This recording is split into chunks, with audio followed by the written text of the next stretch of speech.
in my mind is something that John Troy said, which is that this was very intellectual. For me, this is not intellectual at all.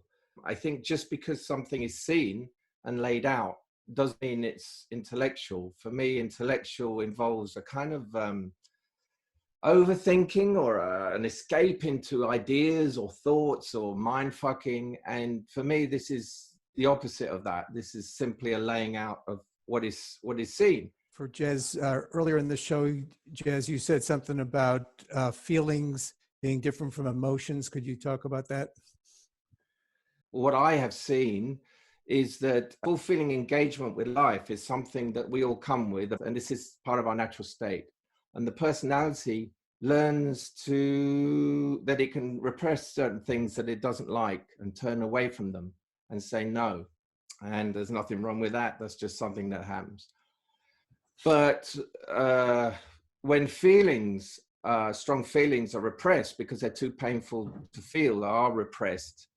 For me, the way I talk about it is they become emotions. And emotions are feelings that just are compressed over time, looked away from, repressed, and they grow and they have an energy to them and they want to be heard.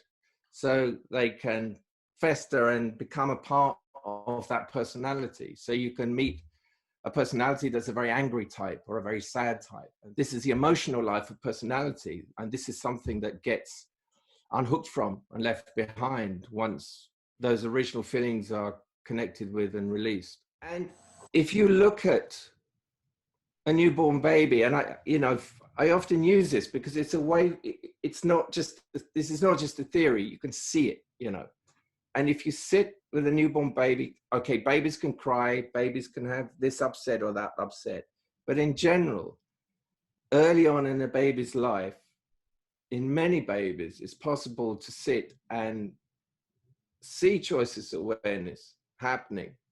Whatever comes into their field of vision and their experience is what they experience. And there's absolutely there's no ability to reject anything yet. And to see, and not just see, but feel that stillness that they emanate. And also there is the joy, you can put the finger and they grab the finger and they connect with the human being and the parent and whoever it is. And you can see that joy rising in them. And so for me, this is a way of conveying something that is, we all began with. That's my contention. We all began with this, and it is our natural state. And in the awakening, this is what is returned to.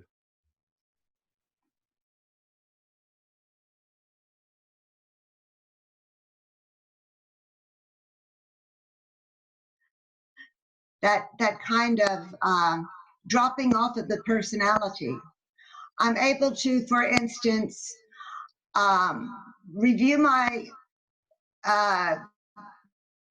life, so to speak, and laugh at some of the things this personality has thought and interpreted, and it's hilariously enlightening. I don't know if it's what Jeff is talking about, however. It sounds like it is, Kathleen. It's like there's a lot of joy in it.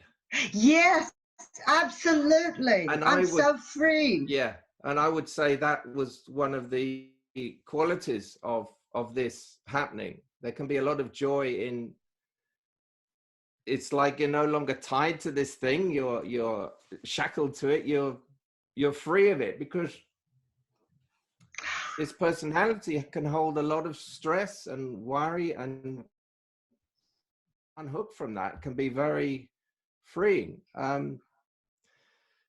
The danger of this, of course, is like, oh, I dance and then I feel free, and then the dance becomes a practice, and then I can only feel free when I dance. So this is obviously not what I'm talking about. What I'm talking about is that same distance, perhaps we could say, happening as we talk now, or as you make a cup of tea. It becomes a function that arises. I can say that's what happened for me. And for me, it happened very much through writing.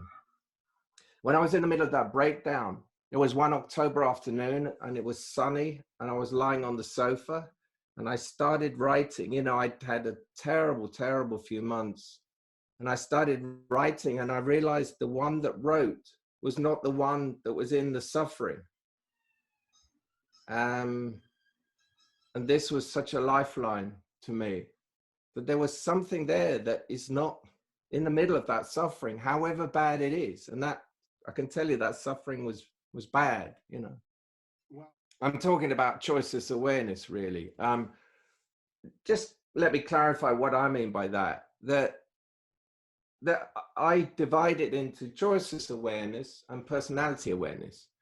So personality awareness, by my definition, what I mean by that is that the personality has it's a survival strategy. It wants to survive. It doesn't want to be seen. It doesn't want to be exposed. So personality awareness will look away when something is shown up about it that threatens it. So in this business of inquiry, as I talk about inquiry, that's the one thing that doesn't work. That is like going in the opposite direction. What works here is only choiceless awareness, which is not in any way governed by the personality saying, I don't want to see that, that's too much. So there's a kind of courage involved in this, but it's not a courage that one produces. I mean, I found for myself that it was just an engine that I had a yearning to find out what these openings were about. And that's what drove me forward. And it drove me forward even when it was really painful, because that yearning was bigger than any resistance I had. And I think that's the only way this thing, what awakening thing, can work.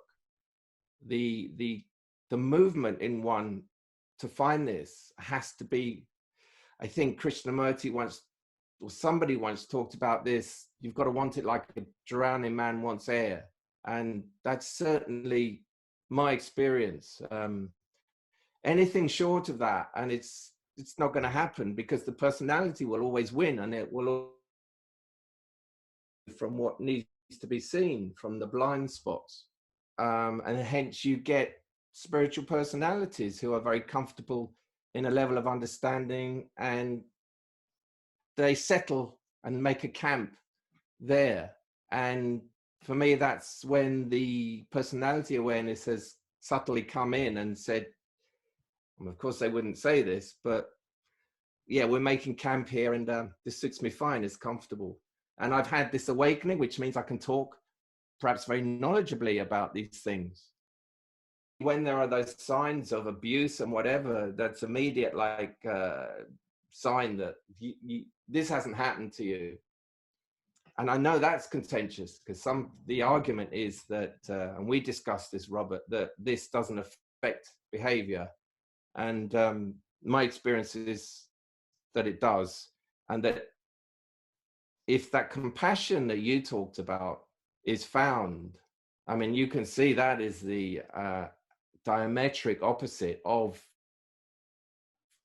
the idea of using a platform and a position to abuse someone. That's the exact opposite. There's a compassion, there's feeling for the other. Right, and thank you. And the word compassion means with passions that others feel. In other words, we're all in the same boat in a way. We share this feeling of being alive and not knowing what's expected of us, where it's all headed. Those are the mysteries. And when I look into myself and see how much ignorance there really is of ultimate matters, that seems to be the root of compassion. I think sometimes a lot of people have these experiences, and because it's so alien or so perhaps fearful or odd to normal life, that people even repress them, like that, forget they've even had them. But what I found was, when I had them, I kind of honed in on them and I wrote them up. What the hell was that? This happened. I felt bad. I saw that. So I think it's a very healthy thing to share them, and that is part of our communality, and I think it's very good to say, well, this is a side of life. It's not so normal, but it's important. What you described there in that moment was probably a very sacred thing. I don't think it was more sacred than having a cup of tea downstairs with your husband, but it was sacred in a very particular form. Yeah, it's just that it showed you something, didn't it? I mean, didn't it show you something? Yeah, and it's still showing me, I think. yeah, and it will. Just quickly, I do feel as if what's happening in the moment, that it's a time where we can look at ourselves so profoundly, and it's beautiful. But Wendy, that time is always there. Yeah. It will be when this virus is over. Oh, it was. Yeah. I'm saying that, something's happened. It's happened, and you don't need to. You could pack it away and repress it, or you could open to it and learn from it. And I'm sure, as you just said, you already have, and you will continue to. And I think if that's what this is about, there's nothing is looked away from. My finding is it almost comes full circle that the everyday life becomes as sacred as something like that. Absolutely. Point. That's the point I was trying to get at also.